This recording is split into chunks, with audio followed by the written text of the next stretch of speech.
Welcome students to day 4 in lesson 1.1.6.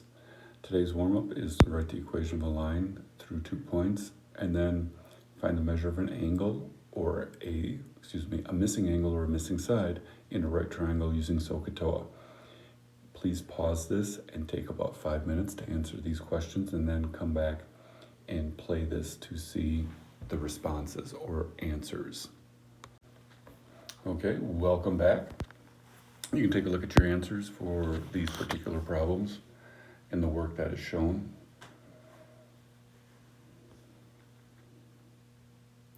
Next slide. Today's lesson is about equivalent expressions.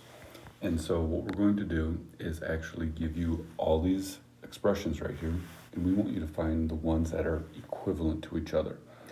I will do a couple of them and share a couple of strategies with you, and then we'll have you pause it and see if you can come up with a couple that are equivalent to each other.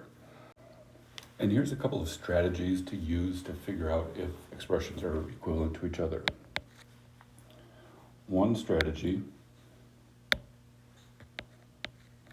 is, can you factor one expression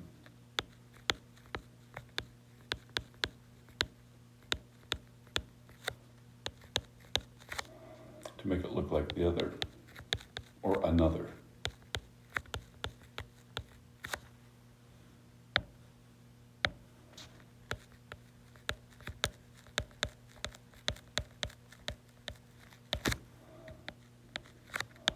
Can you use polynomial division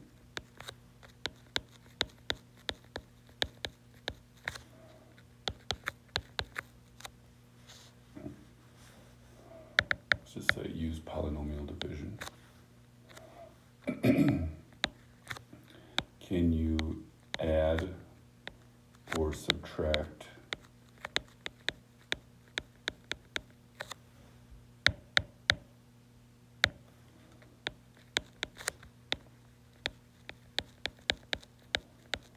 rational expressions? And then there's a few other little skills, just simplifying expressions.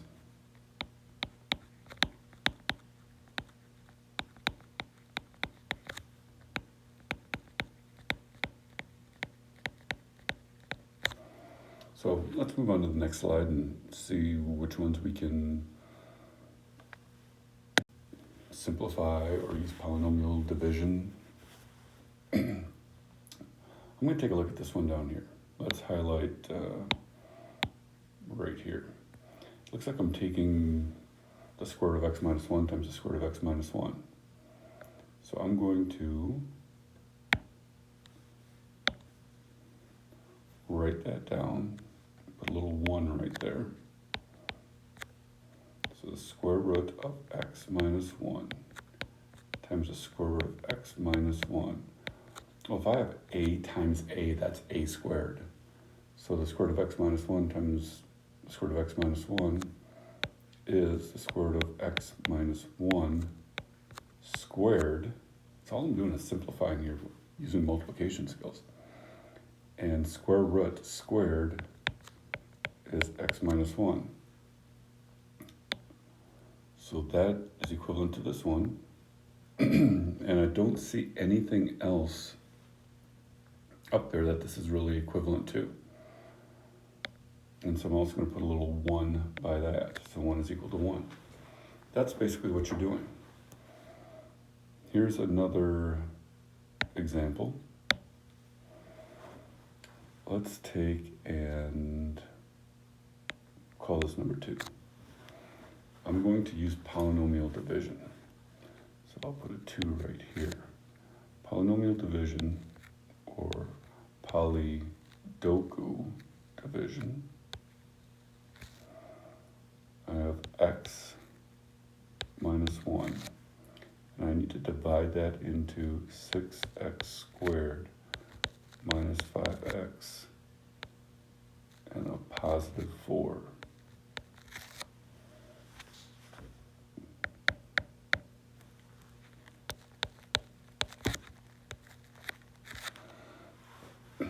So I bring my 6x squared up here. And what times x? What times x? Gives me 6x squared. Well, that's 6x. And now 6x times a negative 1 is a negative 6x. Now I need to add these together and get a negative 5x. So x plus a negative 6x is a negative 5x. That's 1 times x is x, 1 times a negative 1. And then I have a remainder of 5.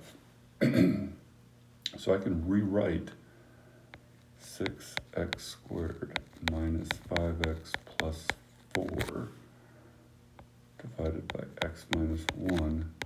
That's the same as 6x plus 1 plus a remainder of 5 divided by x minus 1.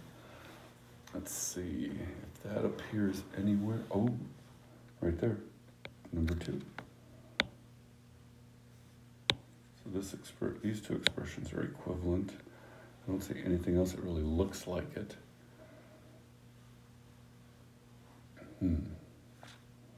All right, so now, here's what I'd like you to do.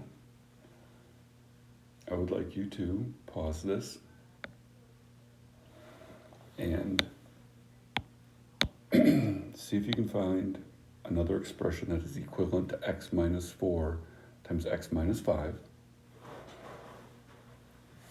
And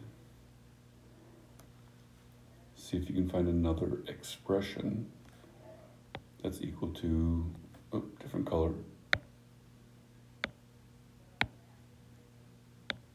to 2x minus 5 divided by x minus 1. You will use Polydoku division, just like I did. So pause this, simplify the one in green, use division to rewrite the one in yellow, and see if you can find an equivalent expression somewhere on this board, and then come back and check your work. So pause it now, please. Okay, welcome back. Now the one in green, number 3, if you multiply x minus 4 times x minus 5, you're going to end up with those other two expressions. There is nothing on this board that looks the same as those two. Therefore, there isn't anything else that matches up with the one in green. Now the one in yellow, number 4, if you perform the Polydoku division or polynomial division, you're going to end up with 2 plus a negative 3 over x minus 1, which is equivalent to what we see right there. So now let's try a couple more of these. I would like you to take some time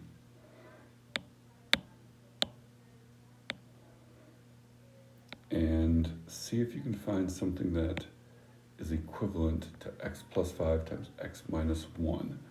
We're going to call that number 5. And then can you simplify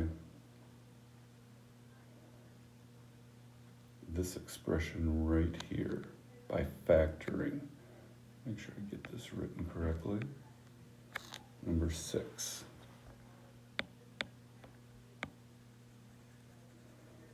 All right, so those are the two I'd like you to try now. Please pause this, and when you're done, come back. All right, welcome back. You can take a look in for number 5. We had that x plus 5 times x minus 1. And what I did is I actually took this x, oops, wrong color. Actually took this x and I multiplied it to everything here. Then I took this 5 and I multiplied it to everything here. And now I distribute. And that gives us actually 2 other expressions that are on here. And so we ended up with these being equivalent to x plus 5 times x minus 1. Now number 6, what I did is I factored a negative 1 out of the numerator. So I took this numerator,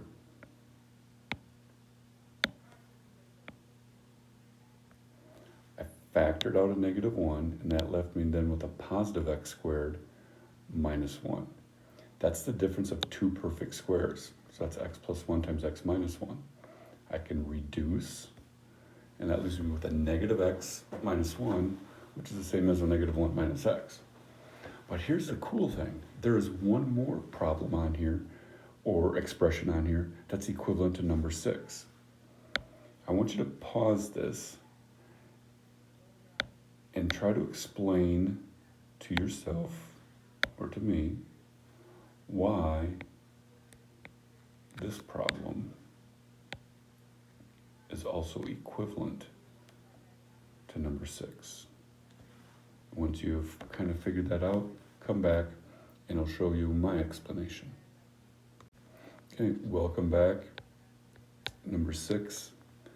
If I take 1 over x minus x divided by 1 minus 1 over x, and I use that concept of a giant 1, I'm going to multiply the expression in number 6 by x over x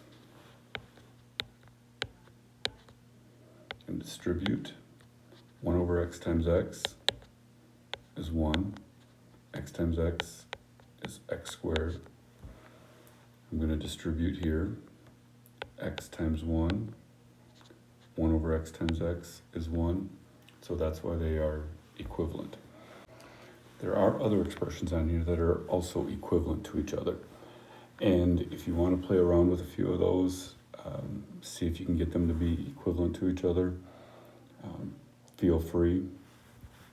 Otherwise, in just a minute or two, I'm going to go through and highlight some of them that are also equivalent. So pause this, see if you can figure out which other ones are equivalent, and then come back. Okay, welcome back. I did miss one earlier. Number 3, that green one, is equivalent to the one in the upper right-hand corner, that x minus 1 squared minus 7 times x minus 1 plus 12. I should have started with that expression and simplified that first, and I would have ended up with something similar to x minus 4 times x minus 5. Over here on the left, the 8s, those two expressions in orange are equal. The pink ones, number 9, those are equal, and then purple, number 7. So this is about trying to get expressions to be equal and using a ton of your skills that you've been building up for the past few years. On to the next slide, or 2 slides. Now what I'd like you to do is pause this and practice using what's called point-slope form. Well, I'll show you how to do it first. Then you can pause it and do the second equation. I'm going to go with that pink. So point slope starts like this. First you need to find the slope. So 4 minus a negative 5 over a negative 2 minus 1. That gives me 9 over a negative 3, or a slope of a negative 3. Now in point slope form, I'm just going to choose a point, and this is going to be my x1, y1. Using point slope form,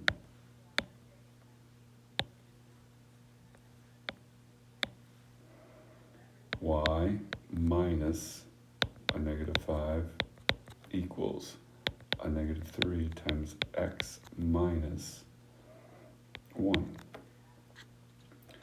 Distribute negative 3x plus 3.